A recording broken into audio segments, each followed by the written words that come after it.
Adam get went out through of puberty after college. You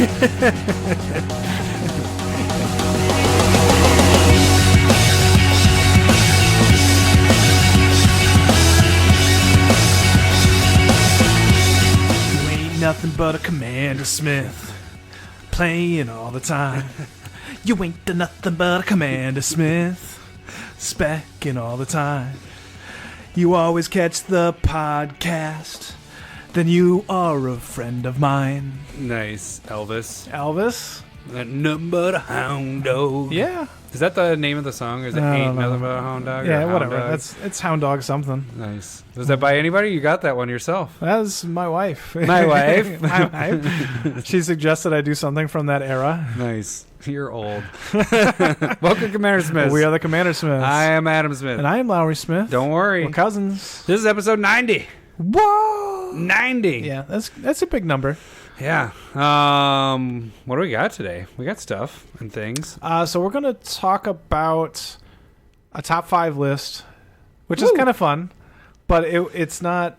It's about cards that we Want like, to but put in a deck, always and cut. then they end up getting cut somehow. Yeah. Actually, this was suggested to me from my buddy Matt a long time ago, like Heinzman? months. Yeah, Nice. Heinzman. Yeah, like 6+ months ago. So I just kept it in the notes and finally convinced you of it. Yeah.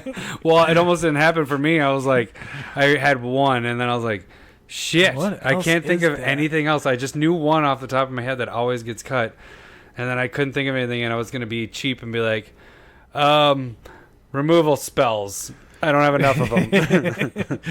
But then I went through my binder, and then I found a bunch of stuff that I'm like, oh yeah, I end up always cutting this card. And so if there are cards out there that you guys like, but always just never seem to like fit into a deck, just post it underneath the link on Twitter, and we can that'd be like good to see discuss on like, this is where I play that, or comment on where you play the cards that we kind of cut to, because I like that's that idea. That's kind of where it is. It's just like, it just doesn't fit, or maybe it's not good enough, or maybe it is good enough and we just don't know. Yeah. And then we have a basically downgraded card. So not down, like, to give you the example, the big example we'll start off with it is dual lands. Yeah. Not everybody can afford the dual lands. And so we want to talk about the concept of having cards that aren't as powerful as some, so like a downgrade. A good replacement for that. Actually, you know what? Instead I might have of lied. I think this was Matt's idea, Matt Heinzman's idea. Oh. Yeah, this was Matt's idea. He gets credit for this episode. 6 months ago, you forgot which one it was. Well, I got my notes, and then we double casted, and so my notes are all over the place on which episode we're doing Speaking what. of, we should double beer here. We are not sponsored by Urban Growler. This one's going to be Citra or Saint Citra What Pale happens Ale. when we are sponsored by a beer? Oh, I'll get to say we are sponsored. Hey, that could be our. We kind of did. Our When sponsor would be not magic related; it's beer related. Cheers. Cheers. This one's out of St. Paul as well. Oh yeah, I can taste a little bit of Citra in there. Yeah, this one's better cold. Like, not in the fridge. It's not very good. This is cold enough. Yeah. I This like one's it. okay. I like it. I like. I think a lot I like more. the other one a little better. Yeah, that one's a wheat. This one's a pale ale. This isn't my favorite. When I pale say ale the for other sure. one, I mean a week ago other one. So if you want to know what one I'm talking about, Time go back travel. to that podcast. Yeah. So downgraded cards, in why or where. It's a little bit of the power level thing that we were talking about 2 weeks ago.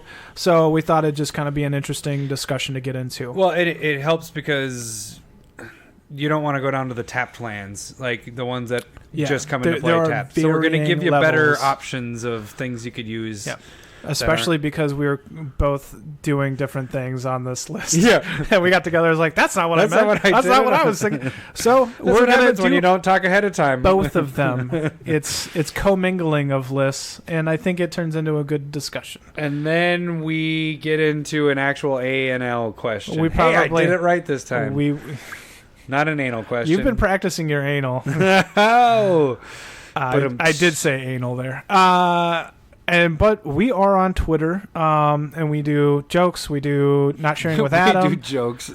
I've done 3 or 4 jokes in like the last 3 months. It's like once. That's a Lowery quote or a Twitter quote right there. Lowery's getting good at this Twitter stuff. Doing all right. Yeah, I do non-magic related things. I've done twice last week. I was impressed. I don't know about this week. You don't impress me much. That should be my song. Write it Well, down. you just ruined it. Write it down. Shania Twain. Speaking on Twitter, we are still doing that giveaway. Yeah, so full art, the Great Henge. And a Proxy full art. And a Quip toothbrush. Oh, not the vibrating part, the top Just part the of top it. part. Lowry's Quip toothbrush. It's still, I have, that it's he like got from Wizards. It's so in it's a actually bubble. from Wizards Yeah. to Lowery. Yeah, and then to one of you guys.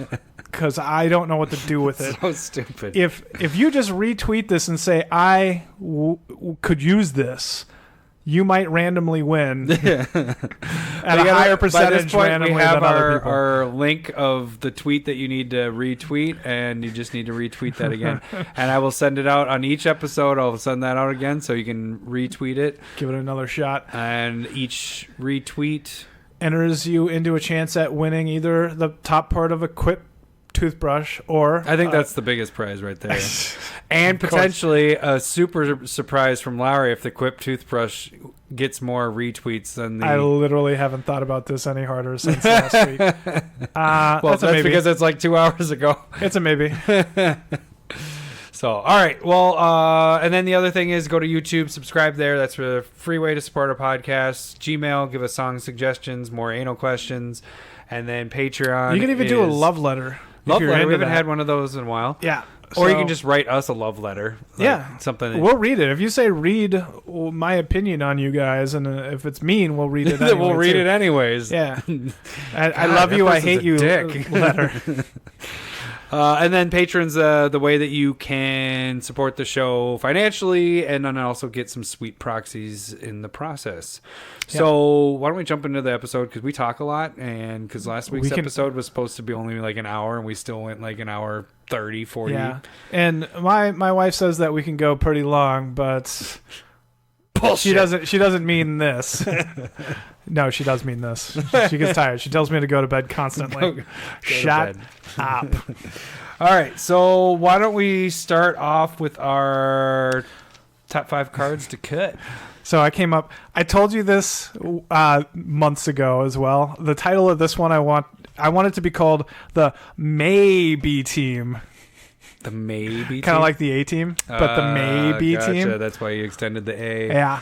Gotcha. Not very funny. I think it is. I like that you're enjoying it so much. It's a good one. No, it's not. All right, should we do a back and forth style type of top 5 We thing? can do that. It's not in any particular order, but since it's your idea, why don't you start us off? Okay, so I'm going to start off with similar cards. Catacomb Sifter and Reaper So you're of the a cheater. Wilds. You're using 2 They're cards. very similar. They're like the same thing. Like I look at one, I see the other. Not like if mad, I'm using just one, disappointed. Okay, Catacomb Sifter is whenever you have a creature die, you get to scry one. It comes in with a Eldrazi Scion. Reaper of the Wilds is whenever anybody has a creature die, you get to scry one. So like that's what I'm looking at, and so it's kind of like are they normally when you're cutting? Are they both sitting there and you're like, both of you gone? Yeah, for the most part, like they're considered the same card. They would be repeatability. It's just kind of like I very similar. The thought is like, is that good enough? Why am I not just playing like there are some creatures of like whenever a creature dies, you draw a card. Mm-hmm. That's probably what I should be playing over there, and I don't end up playing those. But for some reason, the scry ones pull me a bit more. Maybe because it's mana cost. Maybe because I like the green black. So I don't really know what's pulling me, but for some reason I like those cards, and they just never really make it into a deck. So is it neither one of them been in a deck? I don't think I can remember a time where I've had them in a deck, especially not on this. Mm-hmm. So that's kind of where I'm at right there. Well, my first one, you happen to put in, I think, 2 decks. I'm getting good at it. You say you want to play with it. I'm like, yeah, that's a good idea. I'll do that. So it's one I've talked about a bunch. It's Assemble the Legion. Yeah. It's 3 colorless, red, white, and then each turn you put a muster counter on it, and then you put that many 1/1 soldiers into play with haste. The card's ridiculous, and I try to put it in. I got to give this credit here is I don't play a lot of red-white together as a combo, so that's also it. But the times that I do, it's always been there, and it just doesn't fit in the deck of what I'm doing. You're a Curie line slinger, like the partner commander one. Like, that's a equipment deck. Exactly. I had it. It was one of the last cut because I was like, I have to fit this in. It's red and white, and I love this card. So, yeah, that card it's amazing. Yeah, I think for me, like, I generally, the times that I have used it, it's for... like it's great in token decks and like a red white. So like it's in my Marisi deck, Breaker the Coil. It's in my Feather deck, and sometimes it's just like, do I need something that's going to give me a lot of bodies just so I can block, or if I can be more aggressive? And that's what it allows to happen. And well, it's a non-threatening thing in the beginning, and then it turns slow. very threatening after a couple turns. After 3 turns, if you haven't attacked with anything, you're attacking with 6/1/1 haste. The funny thing is, I haven't seen it out in play. I don't think I've ever seen anybody play it. Have you played it? That's possible. I can't remember. I haven't played Feather since like the spring. Yeah. And I have not played Marisi officially yet. Because we haven't played since... we haven't played since Trombley's, which is a couple months. Yeah, that's a while ago. We're just collecting cards and talking about Magic. That's our focus right now. We're just getting episodes ready for you guys, and then we don't ever play Magic because we're focused on doing this every week. Okay, so what's your next card? Again, I cheated. 2 very similar ideas. So there's an enchantment called Cowardice of whenever a creature is targeted, that creature is returned to a hand. And then there's also Hirobi... Death's Wail, which is whenever a creature is targeted, destroy that creature. And so, like, they're both... I wanted to put, like, Cowardice into my Niv Mizzet Perun deck. And I was like, oh, I draw a card, ping a creature, that creature goes back to their hand. Mm-hmm. And then I was like, but it's asymmetrical, so I was like, if they target my Niv Mizzet, I never get to target anything. Yeah. They could really fuck me. And so, like, both of them are just like, I feel like this could backfire. It doesn't have that one-sidedness to them to make it so it's like just your opponent's creatures or whatever. I can see, yeah. And so Cowardice really almost went into my adventure deck because there is a lot of like weird combat tricks. I do want those creatures to go back to my hand. I might still fit it in there. But again, like, it's that... yeah. I just got to get that push. I think it's the same concept of like, is it fecundity? Yeah. That would almost made it on my list because I was just like... That makes sense, yeah. It's when any creature dies, that player draws, and it's like, I don't want to give a benefit to other... I guess you could almost say that with the joint forces stuff, too, where it's... Mm-hmm. Sometimes that doesn't make a cut for me because I don't want to benefit my other player. The opponents, yeah. That, and I think asymmetrical... I think that could be more fun for Commander. Mm-hmm. But it is hard for me to put in because I do feel like if I'm playing something that could hurt me, it's going to hurt. It's Lowery. Going to hurt me, yeah. And so it's smart because it probably will. Like, hey, I'll be the first one to point out. Like, hey guys, all you have to do is target his stuff, and it does it to him. Hit his thing that's doing it last, and you just bounce everything else off of there. It feels like a hot stove top where I'm like staring at it. I'm like, oh, that looks pretty. I want to touch it. Ow! And then I'm burnt. Like, that's how it's going to work. It's a good analogy, Larry. Yeah, I was a kid. That happened. All right, my second one on the... Wait, what the hell am I talking about? Oh, there we go. Yeah, this is your second one. Yeah, it's my second one. I'm getting lost. We have too many lists on this one. It's Harvest Season, and I've liked this card ever since it came out in Amonkhet. It is 1 green, 3 colorless. When you play it, you get to bring into play from your library, the amount of tapped creatures you have. You get to find that many basic lands and put them into play. I've had this in so many decks, and then it just doesn't make the final cut. It's always towards the end. I've never been able to actually keep this in a deck. I bought a bunch of these because I really like it. It just never makes it into a deck. And I did get this into one of my decks. Of course. Boom! Just used my shit. It's in Cumena because I want to be tapping creatures, and that's where that has really helped me out. I feel like it's really powerful. To use it is like with tokens, just being able to attack with all those and having them tapped. That makes sense. But it just never makes it. it's not nearly as consistent as like a Kodama's Reach or a Cultivate. Because you can which run into are that pretty good board wipe, or you don't have the creatures, and then it's just a dead card in your hand.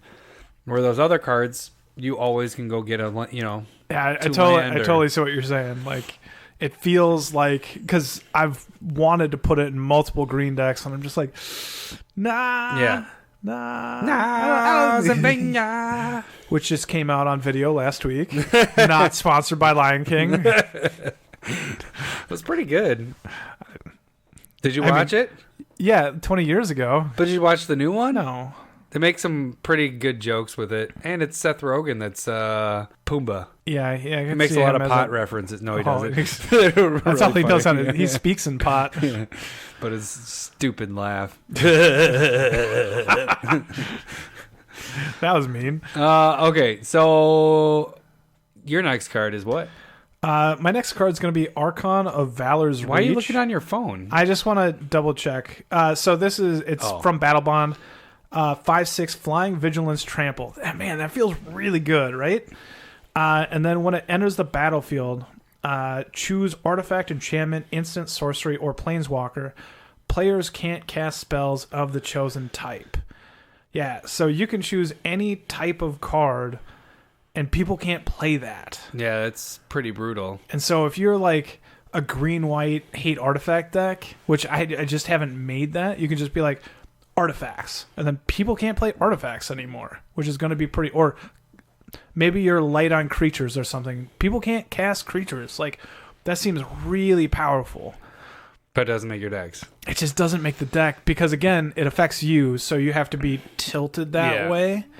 And also, it is at 6 mana. Does feel slow-ish to stop people. So I feel like people are already throwing down their rocks at that point. Like, you're just stopping somebody that top decks a Signet or a Sol Ring or whatever, which, when you're at 6 mana, maybe not the most effective. But again, it's still Flying Vigilance Reach. It's not Flying Reach Trample. Vigilance.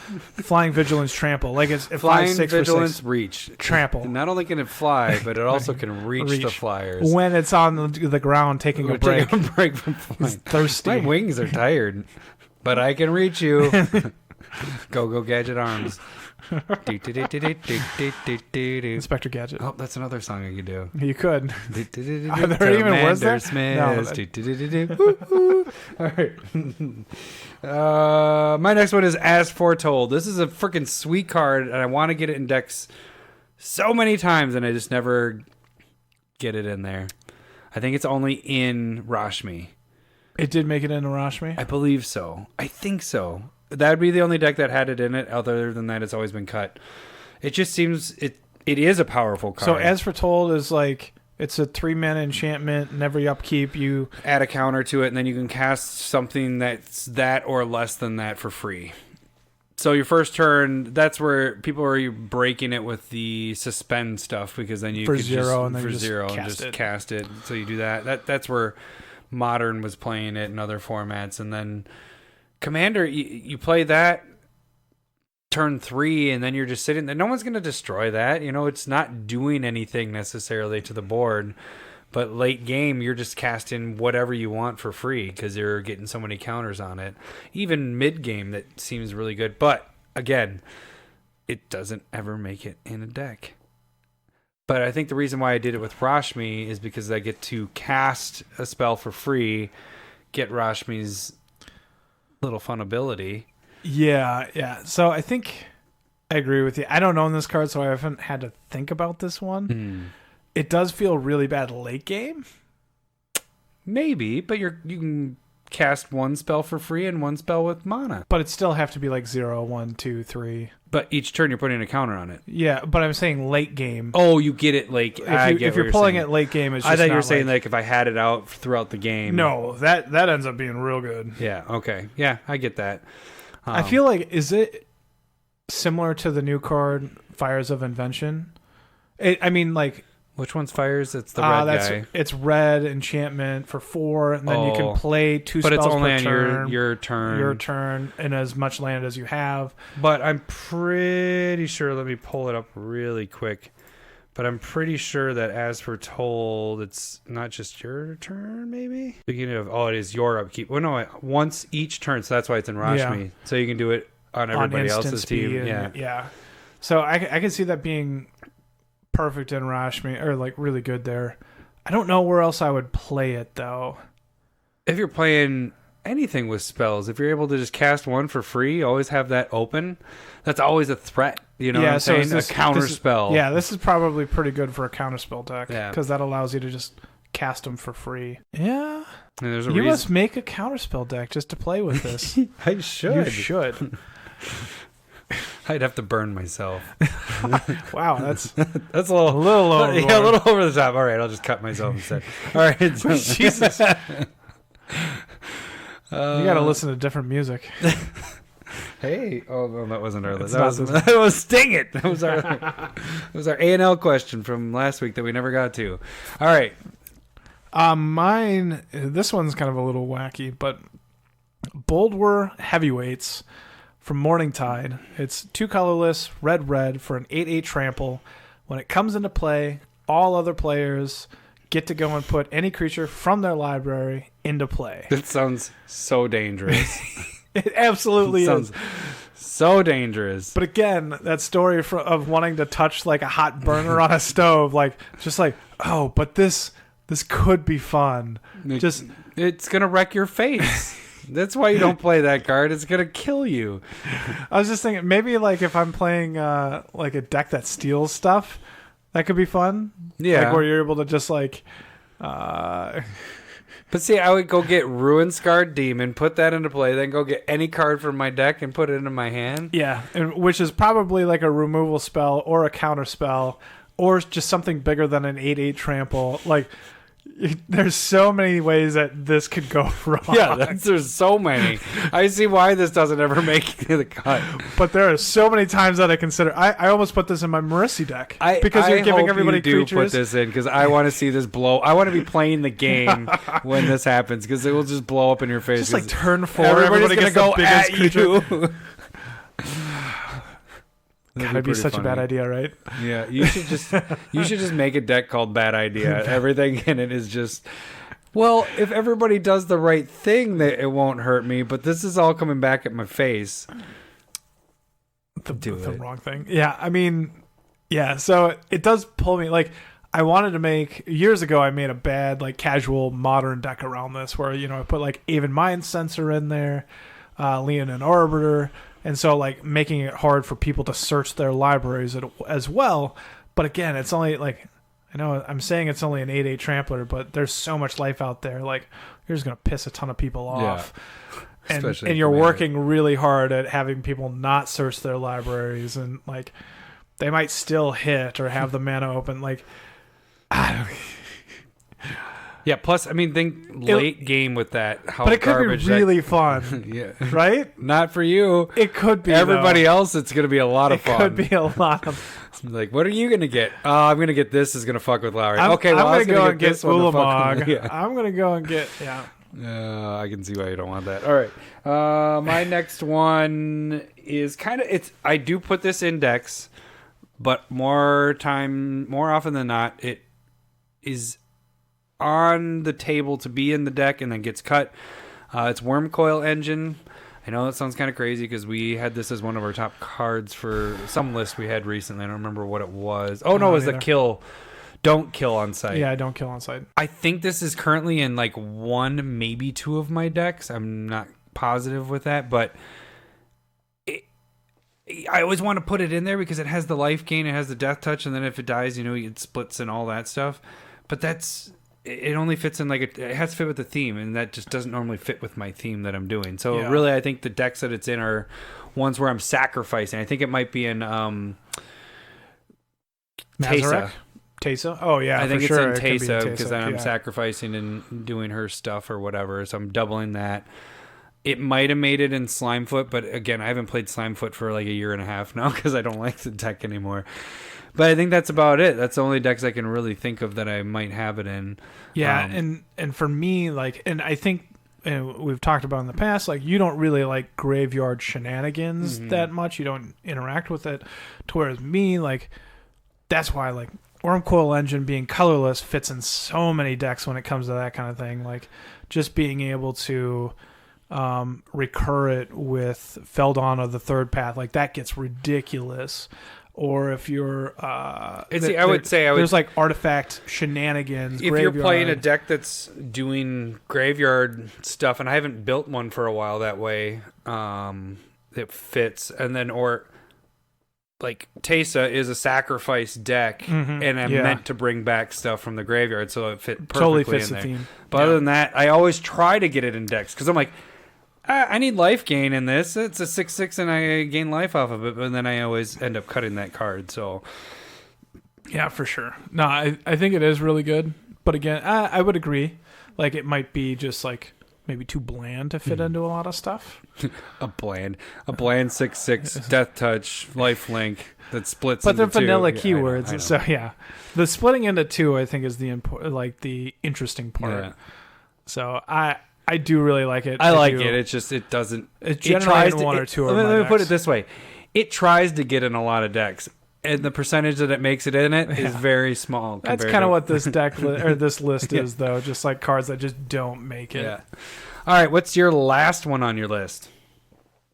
So it's going to be Creeper Hulk, which is 3 colorless, green, 5/5, and then you can pay a colorless and a green to, until end of turn, one of your creatures becomes a 5/5 trampler.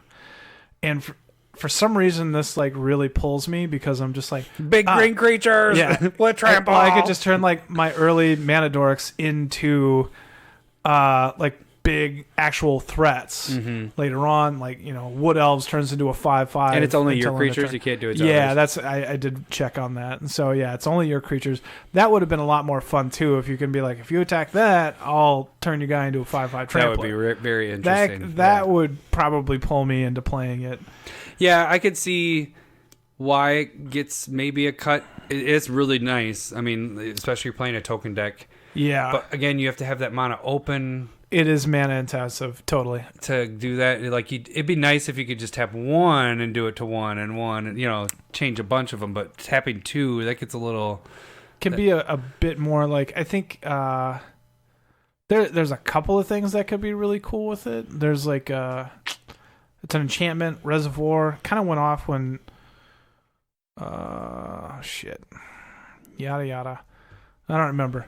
All right. Something reservoir. But whenever you Reservoir attack with Dogs. No, that's a movie. Tarantino. But it's whenever you attack with a creature, with you. put a token on that enchantment, and then you can remove tokens from that enchantment to add mana of any color. Oh, Like, so you could attack with tokens, put like the 6 charge on lands there. you're talking about? No, they're not lands. It's an enchantment. Okay. Druid's Reservoir. I think that might be it. 2 green colorless enchantment. Avacyn's Restored. Believe that's it. Sure. You want me to look it up? No. But that could add mana when you're attacking, or something like Bear Umbra, or you have to have it untapped before like it deals damage. So like sort of Feast and Famine doesn't really do much for you.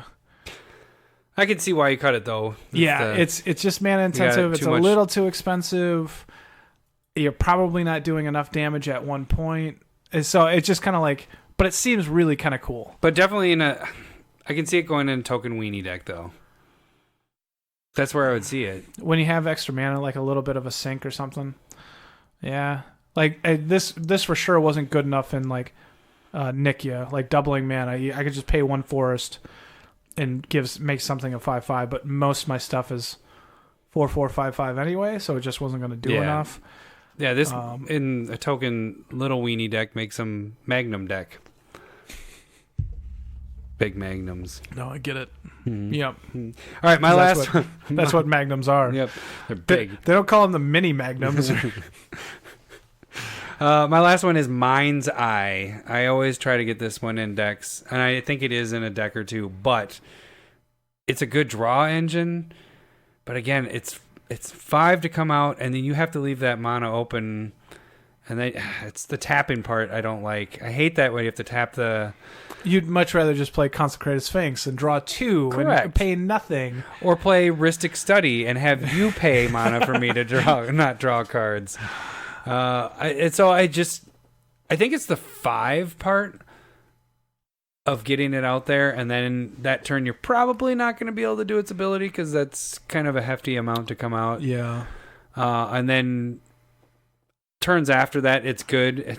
It's a good card, but it never makes it. Yeah, that's for me. I tried really hard to trade for it. Finally got it, and it was kind of like a $10 card, and I got it, and I was just like, it doesn't work there. Doesn't work there. I totally agree with you. Like, I cut this card all the time. I'm like, it's just not good enough. Like, this is taking the spot of something more powerful. Mm-hmm.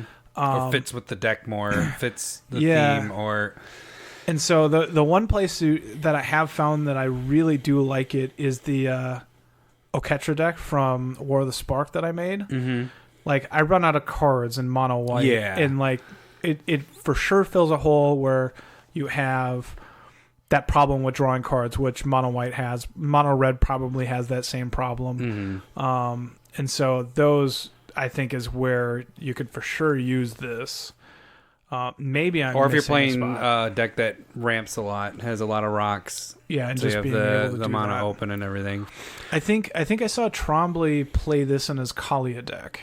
Because he's leaving, whenever you're leaving a ton of mana open, like he's just dropping dragons and angels and stuff like that, then you just have that mana open, like you can play that and still have That the makes mana sense to be open. in there, yeah. That could be something where that would work too. But yeah, I like this card a lot. I have a proxy I made of it, and then I have a Game of Thrones proxy I made of it, and I don't even have that in a deck. I have the original proxy, but yeah, it always is. It's always one of the last ones to get cut because it is a good draw engine. It's just when you get to 5 cast and you're trying to get your mana down, because I'm always really fucking high with mine. I don't know. It sucks. It's one of the last ones to get cut. Just cutting it. All right, let's move into our downgraded stuff. Yeah, we could talk about... So, what is the idea we're going here? So we're kind of going with... I don't know what we're doing here. That's a messed up idea. Like, both of these are kind of like weird ideas. What are some cards that you like but don't play with, and what are some cards that aren't as powerful as cards you should be playing with? That's what this episode is. We just made 2 lists. One of cards that aren't quite Our good. A&L question works right in there too. What'd you go to college for that you're not doing? What's the point of this episode? This is a stupid episode. I remember we did one of these way back in the day. Oh man. All right. Well, I had fun right there though. yeah. I like talking about cards that I would never talk about. Because they never make it into a deck. Oh boy. All right. So these, but I think we're just more giving advice here of not going all the way down to the bottom of the barrel. Like, let's do the first example. Dual lands. If you can afford the dual lands, you get the dual lands. If you can't afford the dual lands, don't go down to the tap lands or the I gain a life lands. Yeah, I think there are even I understand that there are some. Again, one of the reasons why you want to downgrade is budget, right? And so budget is dependent on whatever you're able to do. But yeah, I mean, if you're buying the precon and not changing it at all, a mana base, make sure you're only buying maybe one precon. Then that's hard because like they're really slow. Also depends on your play group. Like if everybody's playing those tap lands and nobody has a lot of money to buy stuff. Slow games. They can be. They can be. They seem like they would be. So at least there are that, but there are plenty of there's some lands that are way way better and still under like $5. Right. So the first ones that you go to is the shocks. Those are 10 to 15. Those are your next step down from the duels. For being similar to the duels. To a degree, yeah. Because they're fetchable. You got each basic land type. You could go with the cycle ones. Ones are super cheap, and they come into play tap, but if you don't need, like if you're getting flooded, you can just draw a card for paying 2. Like that's just way better than having it come into play tap land or gaining a life. You also have the Battle for Zendikar lands, which those depend on 2 other basics being in play. Otherwise, they come into play tapped. And if you have fetches, even if you don't have fetches, I really like these cards for the price. Like, again, I play enough basics that these come into play untapped almost all the time. For sure. Because it doesn't have to be the same basic. It's just 2 basics or more. Then, yeah. And so I played 12 basics. That's my minimum. That's mostly, it's like 12 to 16. That's my range for basics. And, it just works out all the time. Like, I just don't have any problem. I would say if you're getting out of the dual lands with the names, go for the freaking scry lands. Those are amazing to use. I really like the scry lands as well. Yeah. Or you have the core set lands that were just in standard, like, so just rotated. Both of these don't have the basic land type, so you don't get that. The first 2 we named there. Yeah, but like if you have Glacial Fortress, which is like blue-white, it comes into play untapped if you control an island or a plains. Like, and you have the full 10 of that version just reprinted in Ixalan and Dominaria. They just rotated out. I will say one thing that was better than both of those. Better than the Scry lands, better than those lands, Battle Bond lands. Yeah, those are expensive. Those are like 10 to 15. If you're going to start like with shocks. the lands that don't have a basic land type, get the Battle Bond lands, because those things are only going to go up until they reprint them. Yeah, I would agree with that. So those are pretty good. But again, you have the Pain lands, which I think are decent, which, like, if they tap for a color of a mana, they'll deal you 1 damage. And then, 1 damage That's for fine. a color. Like, City of Brass is decent. Like, I think there's a lot of downgraded stuff that you can still kind of play around with, and you don't have to go out and get mana Confluence that now is up to like 40. Yeah. Like, it feels like $40-$50 at this point because of Pioneer. City of Brass. Be good, smart with your money. I don't have any problem with that. Glad you don't have a problem. I don't have a problem. With the tap lands. Don't play. I have a problem with the tap lands. I think you can save up and buy the smaller mana base. To be honest with you, I'd rather play with a basic land than play a tapped land. You know what I'm saying? I agree. Or, like, definitely make sure. Like, I almost always have Terramorphic Expanse and Evolving Wilds in my deck. So that was my next one. Those are your fetches. For your fetches. Okay, so instead of playing with the fetches. Those are all really freaking expensive. Go for Evolving Wilds, Terramorphic Expanse. You got the new one, Fabled Passage, in standard currently, which it's a little spendy. That just got expensive, but you might have it, and I'd say become a patron and get a proxy of it. Or what is it? Primal Vista. Yeah, Primal Vista from Modern Horizons is pretty great. But some of the other ones that are pretty decent was the panoramas are all really good. So you have... I don't like those nearly as much. But yeah, it's a good replacement for the fetches. You have Bant, Jund. So it has the 3 color tribes. And those you can come in and you can just tap them for 1 colorless mana. And if you want, you can tap 2, sacrifice them, and go search for one of the 3 basic lands. Whatever they're associated with. And then the other ones I saw was Thermal Moraine. I don't play with that one very much. Or Warped Landscape. Both of those do the same thing. No, there's also some weird fetches from Visions, which, like... Oh, yeah. I have those. Yeah. Where so it's you like can actually... Not creeping tar pit, but it's a tar... The tar pit thing where it has... Vultures. Vulture and the tar thing. So those actually get types. Yeah. But they come into play tapped no matter what. Yeah. So you can go and get a shotgun, just gets in and play tapped. I feel like there's another thing there. There's also Thawing Glaciers, which is reserve list.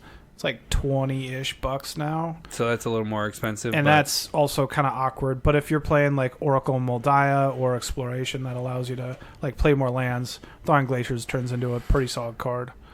Then we jump into... I kind of made a weird list. So I got like the Sensei top stuff. So Sensei's Sylvan Library, Miri's Guile, and Scroll Rack are kind of your... Those are expensive ones. Expensive cards. Not everybody's going to have that. They're your way to look at your top and adjust your top and everything. But some interesting replacements for that. Actually, Bolus's Citadel is at $1 right now. And you're just playing cards off the top. Bolus's Citadel is bonkers. I think one of my... so good. The foil of that is $3 right now. That's probably a decent spec. Yeah, I'm going to be picking that up pretty soon. Are you specking on that, Adam? That's going to be on my dollar to duels. There is a promo foil version of that as well, which is like a different angled of the Citadel. That looks kind of cool too. I don't know the price on that though. I also had on there Mystic Forge. That's pretty decent for doing similar things as those. Yeah, actually, I have that in my Cumena deck because you can play morph cards off the top because it's a colorless spell at that point. We didn't do a spotlight on that or anything, but Jason Alt has a pretty good article on Cumena and what's going on with like cards with that. Long past due at this point, but it's Cumena, the morph deck is really kind of an interesting beast. So, and then I had on there Lifecrafter's Bestiality and Soothsaying, and then I had Halmar Depths, but that's not really because it's a land comes in and only does it the one time if you're able to, you're adjusting the top. But so that was meh. They've done a really good job of spreading out, like being able to get some card advantage from consistency's sake at this point. So what were some? Oh, I got some other things on here, but you also had talked about some examples of. So for my list on this part is it was the idea of why play cards that are like downgraded. So like when we're talking about fetches, if you don't have the fetches, try and go and get the other types of fetches that we were just talking about. Depending on the price, and we talked about budget, but also sometimes like theme works a little bit. So like even if you're playing Cyclonic Rift in a deck, if you're a bounce deck, you could play Evacuation or Flood of Tears or like other cards that mass bounce Aether things. Flux Sprouts? Yeah, Aether Spouts. Yeah. Aether Spouts. Aether Flux Sprouts. And I said Sprouts. Sprouts. I mean, everybody loves Sprouts. It's a lot of... It's Washout. Like, you can have these cards that have consistency, that bounce card, and that's why you play downgraded cards. It doesn't always have to be that top card, and that's the only one you're playing. You can go down the line within a theme. Like Crater of Behemoth, you could replace that with End Rays. But it doesn't have to be a replace. It could just be, I have End Rays, I have Crater Hoof, I have other card, Overrun. Ronus. So those Ronus, like those cards that help out your entire team so that you have consistency within your deck. So that's one reason why you might be playing with different versions of the best card. What actually might be an upgrade is Triumph of the Horde. It could be. Die from poison, Lowery. Another reason why you might want to be using a downgraded version would be like you're just looking for a different play experience, which we've talked about, or I have. We don't do the that's where we don't use the tutors is kind of similar to that. Yeah, having a different experience, and then just like, everybody's playing Cyclonic Rift. What if I just use this card, and maybe you could have it in your play group. Everybody can play Cyclonic Rift, but maybe you just have it in one deck, so that it just doesn't, even though it's going to show up. Is that a hint? Not as consistent. I'm not making any rules with you. You can do whatever you want, man. You can do whatever you want. I just make sure I attack you before you're at 7 mana. That's what I do when you're in blue. Also, going back to the power level conversation that we had 2 weeks ago, if your play group or you don't want your deck at a certain power level, there are different variations of cards to allow you to have not bring as, down your level. That's not, so it's not as high. Yeah, not overbearing in your play group, or you don't want to be super competitive. Like again, those are things. And when we're talking about tutors, when you have Enlightened Tutor and Demonic Tutor, those cards are really efficient and they get you what you need, and you have a plan with them. Go to Diabolic Tutor. Yeah, but that really downgrades it. Yeah, you can go to a 4-mana tutor. You can go, like I was talking about, Zur the Enchanter, or you can go to the demon that you just said. Runescarred Demon. Like, you can use different tutors. They're still good. You know what I mean? Yeah. Like doing the 4-mana demon, or what's the Diabolic Tutor in a Kalia deck is still pretty good. You're still putting an angel or demon or dragon in your hand and putting that into play untapped, or like tapped and attacking. So there are still reasons to be able to do that kind of thing. So you don't have to feel bad to like play a downgraded version. I wouldn't play Diabolic Tutor in Kalia. If I was going to play a tutor, then I'd... But you would want to play multiple. Like, if you're doing that, you can do multiple. That's the consistency part that you can do. Another thing of why I play cards that aren't maybe the most powerful versions of a card is sometimes I want to play a foil downgraded version versus the best card non-foil. Sometimes I just want to use a foil card for some reason that draws me, and I want to use that a little bit more. Because it's cheaper, you're saying? Like No. Like, if I have a foil version of Evacuation, I might want to play that over a Cyclonic Rift. Gotcha. It's just like, I just want this one to be a little shinier. It's foil. Yeah. So sometimes you just want to do it just for the look and the aesthetic of something. So those were kind of the things that I was kind of playing around with, and why you don't want the top of the top all the time. It's so funny, we did completely different. Yeah, we did very different lists. Yeah, because then I went down and I was like, okay, so if you have Oracle Moldiah, you can go get the Cruiser of Corfix, or Courser of Crewfix, or Mina and Den. And if you have if you want Crucible Worlds, go get Ramen Up Excavator. Like, I just completely did. No, you did a great job. It's funny because he looked at my list and he's like, oh, yep, we did everything very different. Very different. But I get it. Yeah. So we're doing both lists, and that's fine. That's okay. And I'm okay. Yeah. I just wish you communicated better with me. Well, the funny thing is, this is like pulling back the curtain. I think we've said it before. Laura and I purposely don't talk during the week. Like, we text back and forth, but we don't talk. Like, we talk about show ideas and what we're going to talk about and all that, but we don't break it down, because this is our natural reaction. There's a little bit beforehand we go, okay, this is what we're going to do, this is whatever. That's how we figured out that our lists were different. But for the most part, we want our reactions to be you just weren't real. reading my text. Why don't you pay attention to my text? It says, and why play a downgraded card? Why don't you listen to my text? Listen to your text. Half the time it's misspelled, so I have to try to investigate and figure out what the hell you're trying to say. This is probably true. And if you follow us on Twitter, you've probably also noticed that my fingers hit a couple of letters. Your Twitter is pretty no, there are definitely times. On No, it's pretty bad compared sometimes. To your text. Your texts are like reading my dad's text, and my dad has like severe dyslexia. I have a little bit, but my dad has it like major. I'm like, God damn it, Lowery and my dad. When the public's gonna see it, I for sure read everything. At least once, and then I always change something. With Lowery and I, we purposely don't talk during the week, just because we want to have each other's natural. Like, because how we used to do it was, we would talk all the time about new stuff coming out and all that, like on the phone. And like freaking little teenage girls, and that's kind of why Cindy said you guys should do a podcast, because it's all you guys do is talk about Magic. And it's like, so we've changed things a little bit. Kind of, so it's like, it's depressing to hear that. What? That's all you guys talk about. It's just Magic. It is all we talk about is Magic. It's not true. How many times do you ever take a day off from looking at any Magic cards? Are you gonna look at Magic cards when you're on vacation? Of course you are. I look at Magic, especially now with Twitter and everything like that. I've looked at that so many times throughout the day. It's stupid. Stupid. But it's awesome at the same point. All right.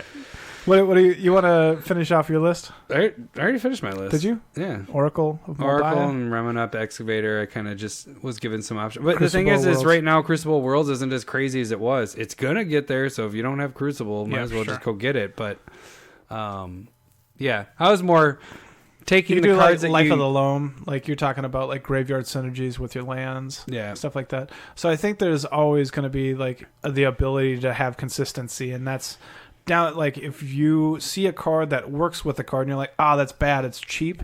Don't think like that, because if you think it's going to work, at least get one, try it, see what you have going on. Like, well, just like you're saying, part of if brewing your deck and building theme decks is about a Gitrog, like you're wanting to play multiple land, like you need multiple ways of doing that. You can't just have the one. Like Crucible Worlds is perfect for that. Mm-hmm.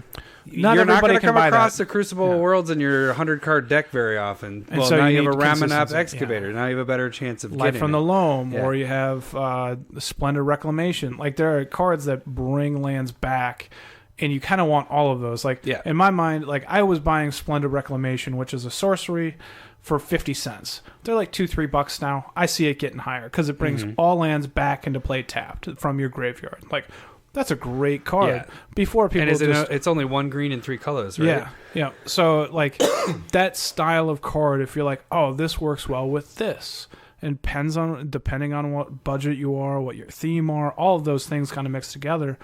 And I see no reason why you shouldn't buy cheaper versions of a card, because sometimes they just might end up being better. They might get more expensive later on. And that's part of just having a collection and having a bunch of cards. Fill your toolbox. Yep. All right, let's move into our last topic, A&L questions. Which one are we doing? We are doing, this comes from Myah. On Twitter it's Myah Butreeks. That's stupid. No, you're right. That was stupid. You said it wasn't going to be good. You don't. That's one of our listeners, Myah Butreeks, at Myah. Oh boy. Oh, teenage boys here. That'd All be right. Great if you showered. My eyes are watering. So Myah, that's as bad as my maybe team. That's right there. Myah Butreeks asks, where do we go? Not where do we go to college? What did you graduate with from college? Okay.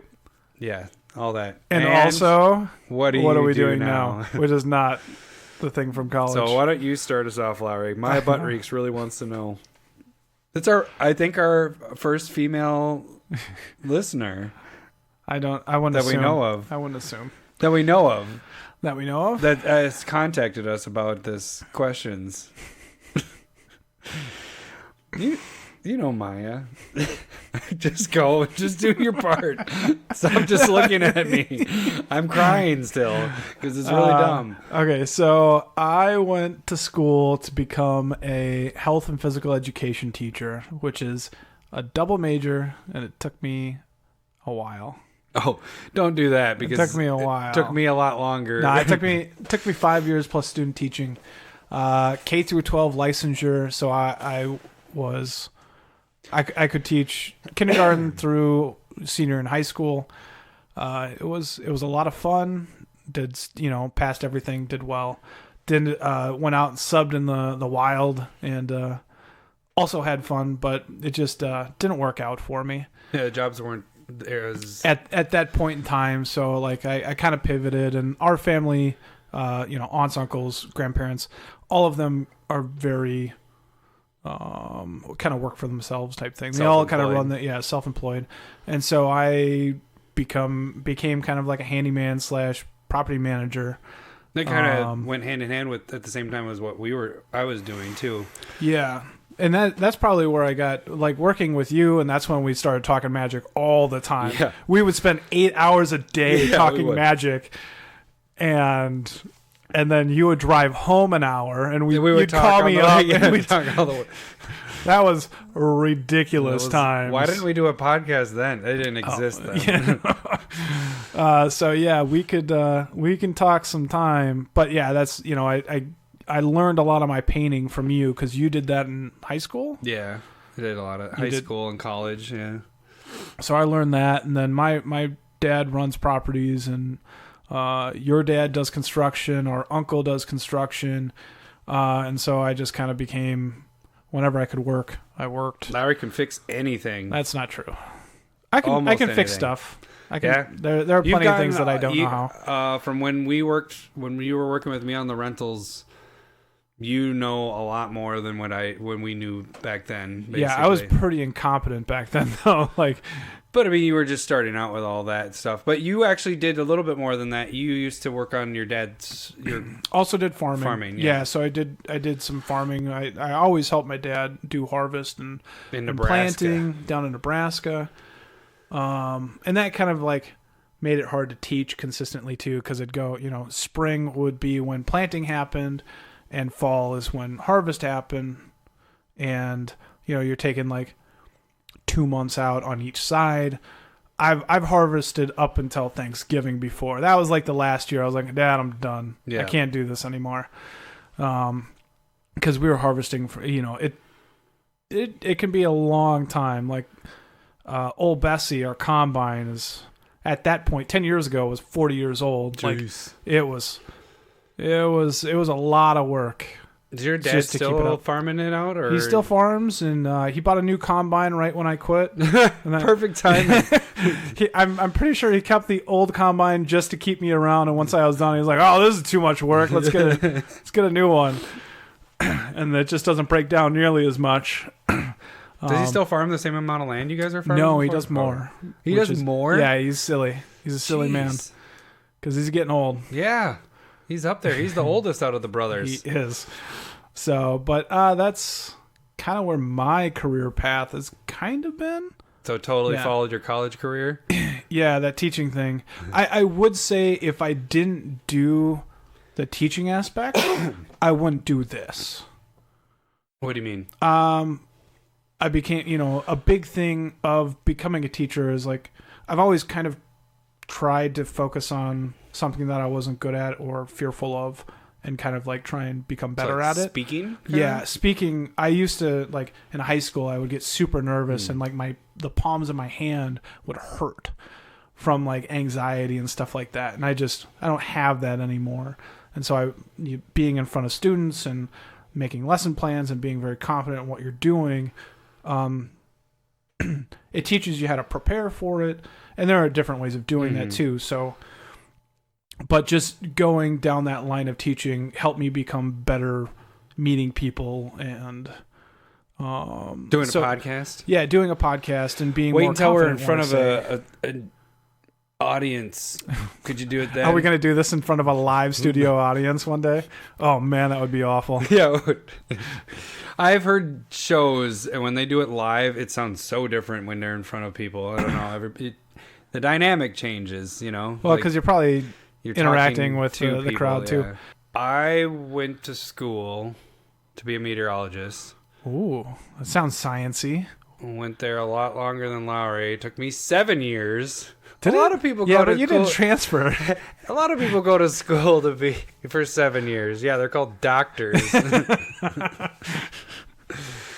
Yeah, so I went to Milwaukee. That's a good joke. Yeah, I went to Milwaukee for 2 years, and then I decided, sorry, Wisconsinites, Wisconsin sucks. No, I was going home almost every other weekend, and I transferred to St. Cloud State, and then that's where I got my meteorology degree. Problem was, things didn't work out credit-wise. It transferred over, and so I got placed in wrong classes, and I graduated. I could have had a double major. I graduated with like 100 extra credits because I just didn't have the right credits for whatever. Anyways. Yeah, see, you guys, you're lucky. So I went to Augsburg College, and yours sounds so much more impressive when you talk about credits, because each one of my classes was only 1 credit. Oh, really? So 1 was the max you could do, and then you could have half credits, quarter credits. Some classes were no credit. What? Yeah. How does that work? I don't know. I think it was more like musicians got fucked on that end, because we have a pretty good music program at Augsburg, and they went to class all the time. They're like, yeah, this is worth 25, quarter credit. And I was like, but you go like every day instead of, the every other hour or hour and a half. That's crazy. Yeah. So, that was fun. How do people even transfer in and out of there then? That was part of it too. They just locked you in. They're like, you can't leave. Yeah, if you leave now, you've been here for 4 years and you only have 5 credits. And so like, I didn't have an advisor because I don't commit very well. And so, I was taking health and physical education courses, even though I hadn't like committed to majoring in that. But so I never had an advisor to tell me where to go. So I was doubling up on like English credits and math credits. And so I graduated with, it was a double major. And then I was like 1 credit away from like a Spanish minor, an English minor, a math minor. And I was like, God, I could go for another semester and just get them all. And I was just like, but no. Yeah. But so your 100 credits sounds ridiculous to me. Yeah, I don't even know there are ways. I don't know how to quantify that. I think I was like 5 or 6 credits off of double majoring, getting a mass commun. No, it was because I had to take some other higher level mass communication courses. So I went to do an actual be a weatherman, which if I redid everything, I mean, I wouldn't be where I am now, you know, wife, kids, everything. I wouldn't have done that. Yeah, it'd be very different. So I wouldn't change that knowing where I'm at. But Mississippi State has a really good TV meteorology program there, and I would have gone there instead. Whereas St. Cloud State, we learned how to, like, they learn it a lot different. They teach them how to be on TV, and they do the basics, where we learned the dynamics of meteorology. The math of it. Exactly. And that's the part that really hung me up when I was going through college, is because I got placed in the wrong, too high of a level of math, where I didn't have the in-between. And so I didn't know what was going on. And then my teacher saw how bad I was trying, you know, how hard I worked, felt bad, and gave me a D+, which was actually bad, because then I couldn't go backwards. Like, if you would have failed me, then I could have gone backwards and got credit. So instead, I had to retake it. It was awful. But, so yeah. Then when I graduated... Maybe you just earned that D+. Yeah. Man, I worked so... Because in high school, I didn't get below a B in high school. So I get to college and then I get a D+. And I'm like, what the fuck is going on? So then Adam I went through puberty after college. So then I transferred, or I graduated from St. Cloud State. And then when that happened was when the downturn of the market was. Yeah. 2008-ish was a huge downturn. And, like, again, none of the teachers were retiring. They're like, I don't have any money. Yep. The only jobs that were available for TV meteorologists was in Texas. And I was like, fuck, I don't want to go to Texas. Nothing Sorry, against Texas. You guys have, like, Texas. We both are like, hey, listeners, if you guys are from Texas. As a Minnesotan, and I'm like, I didn't want to go down to Texas, because really my dream was actually to go to Colorado, and that was where I wanted to forecast for a while there. But anyways, got done with college. That was the only jobs that were open. So I went to where I had an internship, was on the radio, so I did the radio. So I actually had a little practice with this stuff. Yeah, so this kind of works for you a little bit. So I did that for a year, but I was overnights, and then I was told by my boss that I wanted to go to mornings, and that was like the job, like the one you wanted to get. And he was like, no, DJs are horny dudes, and they only want girls in the morning. I was like, oh, okay, because he was having new people come in, and they were gals, and he was just like, nope, they get to go to the morning shift, and you stay overnight. And I was like, fuck you, I'm done with this shit. So I quit after about a year, and at that same time is when I was buying rental properties. Yeah. And then that's when I had my real houses were relatively cheap at that point too, and you were working, and I had my real estate. My mom's been in the business all my life, pretty much, real estate. And so she made me get my real estate license when I was in college. So I never did anything really with it.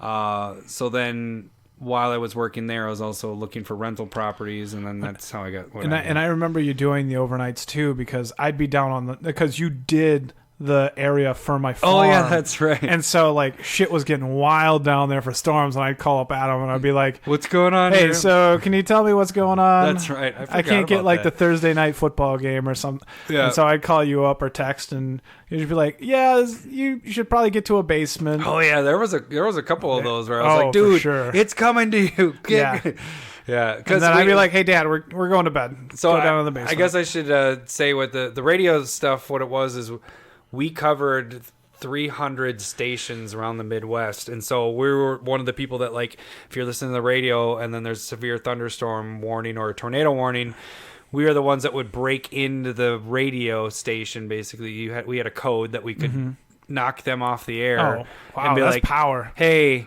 storm's tracking here, blah, blah, blah, blah, blah, blah, blah. And it's all live and all that stuff. So that was what I did there. Huh. And then so quit that job, and I've been doing real estate ever since.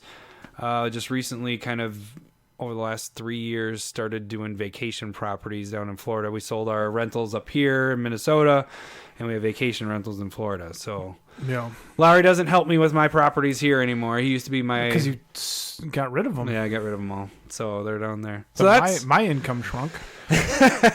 Yeah, but Lowery also has a few rental properties with your dad, too, and your brother, right? Yeah, and so you kind of just continue to do what you do, and you try and take the time, and I think I'm okay with it. Like fixing up stuff, I'm okay with it. You're good at it. I'm okay at being a landlord at this point. No, I think you're really good. I'm kind of a pushover. Well, that's just in general. No, I'm just kidding. Yeah, I mean, unless you get booze in you, then you're just a dick. It transfers to my work, and that sucks. No, it's crazy because you have helped me when I've needed when I was selling my mom's rental property. You knew what you were doing. That's when I noticed it because it was just like 2 years ago, 3 years ago. Drake was like 1. I remember he was young. We were fixing up the place and we locked Drake in the bedroom with the little baby gate. He wasn't happy about that. But yeah, that's when I was like, holy crap, Lowery has learned a lot from when I was working with you before. So yeah, thank you. Yeah. And I still call you on weather. Like, what's going on? You're like, Family always calls it. Like, what's going on? I still know, I know where to look. I don't have the same tools that I used to have, but I know what I'm looking for. So, yeah, and you could probably look at like the radar on screen and just understand it a lot better than I could. I mean, you could understand it the same, but forecasting wise, well, I guess, yeah. I'm pretty dumb. Shut up. I can't. Look at that stuff. All right, so that was a good anal question. Yeah, thank you so much, Myah. Don't forget a last name. I forgot it. Butreeks. What's her last name? Butreeks. That's weird. It's like German. Oh, that's not German at all. No. Isn't it? Nope. Butreeks? Nope. Probably Antarctican. Because they have made up names there. Thank you, Myah Butreeks. That was a very good question. Jesus. You guys can send your questions to us. Hashtag ANL questions on Twitter.